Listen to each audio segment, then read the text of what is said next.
had this dream as a boy of sailing a boat around the world.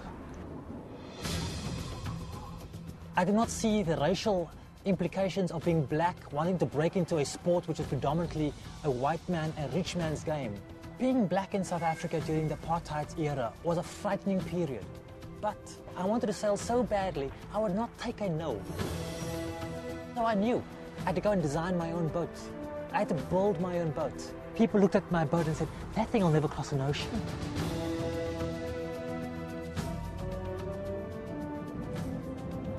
I was approaching hurricane strength winds. I would hold my breath, and sometimes I couldn't hold my breath long enough. I fought to the very, very end. 2 days later, I saw Cape Horn. I could not believe that I had actually just achieved it. I had just sailed around the world. I was a child with a dream. I was a boy who tried the dream. I have now become a man who has succeeded at the dream, and you are part of my success. I want to say thank you very much.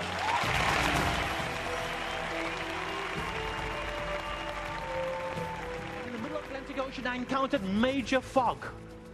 And in this major fog, it became harder and harder. And in the middle of this fog, I get hit by a Russian freighter. Here I am with a huge hole in my boat. US Coast Guard says, abandon the boat. I could not abandon the boat. I had no insurance. Everything I owned was on this boat. And so instead, I got this pump. And I chose to fit this pump into the front of my boat. And every hour, I would go to the front of my boat, and I started to pump. I would pump hundreds and hundreds and hundreds of gallons of water out of my boat. Then I'd trim my sails and point towards the nearest land, but does the water stop coming in? No. And so I'd go back and pump again. I'd pump for 15 to 20 minutes. Go and fix the meal, come back and pump. I did this 15 to 20 minutes every day, 24 times a day. I did this for 15 days. I like to do this for 15 days. Is this not hard work? Yes, it's hard work, but hard work does pay off. I ended up finishing third in my class. AT&T, when you went through the merger of the two cultures between yourselves and Singular, you had a difficult and a rough period. Trying to bring these two very dissimilar cultures and dissimilar viewpoints and different models. There was 18 months that you spent and you pumped. And now look at how you've survived that transition as you now go forward and impact the lives of others. We must always do what it takes to get that job done. You see, I bought a sextant. This is the same thing that people like Ernest Shackleton and Magellan had used to find their way across the oceans over the last 500-600 years. And I ended up buying a book called Celestial Navigation for Yachtsmen. Now, don't ask me where I was for the first 7 to 10 days. I was lost. I was busy reading this book, trying to figure out how to use this device. In reality, we all have questions. Things will always change. You want to know what's going on in this market. Well, we can look at all the numbers and we can look at all the noise. But we must look internally into ourselves. We must look and say, where do we want to be positioned? We know where we are today. We know where we want to get to be tomorrow. How shall we navigate our ways through all kinds of conditions, the good and the bad, the headwinds and the following winds, the big seas and the calm seas? We will decide for ourselves, not by the market, but by what is driven within ourselves to get there. But life always has a way of challenging and testing us. When we think we're going down a certain road, it likes to try and change the road. And so here I am at sea for 35 days. I've not spoken to a human being, feeling awfully lonely out there.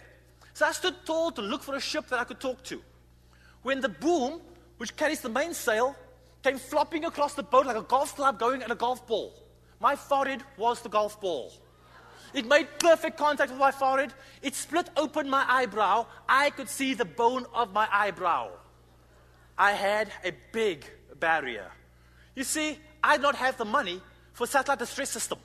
I could not flip a switch to say this boat in this location is in trouble. I could not just get it onto the satellite telephone and phone a doctor and say, help, what do I do? The nearest island, the nearest doctor, was 800 miles away. So here I am in the middle of the ocean. And so much has changed. and I am battling for my life.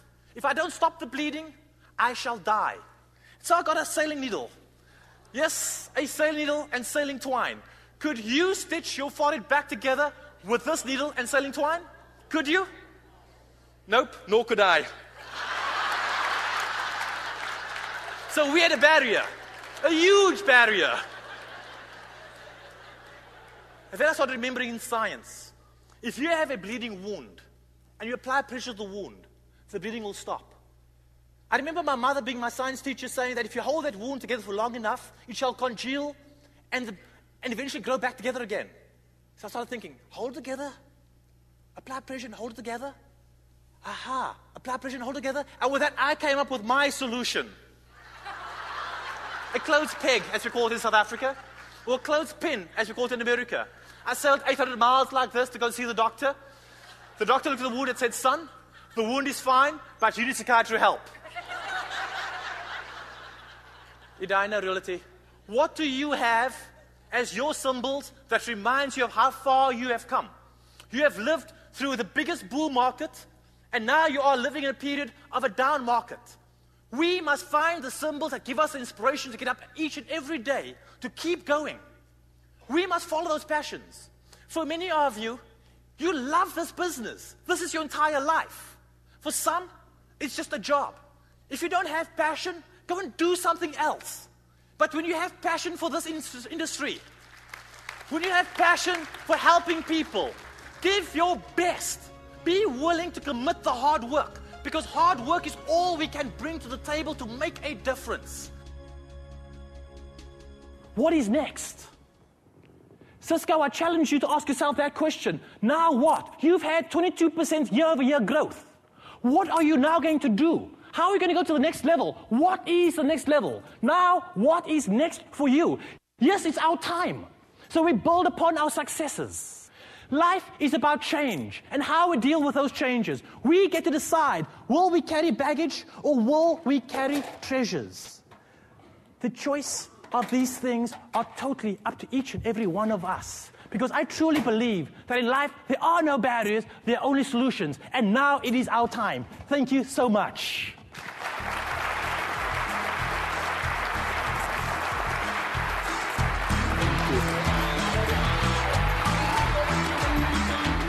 Edina, reality.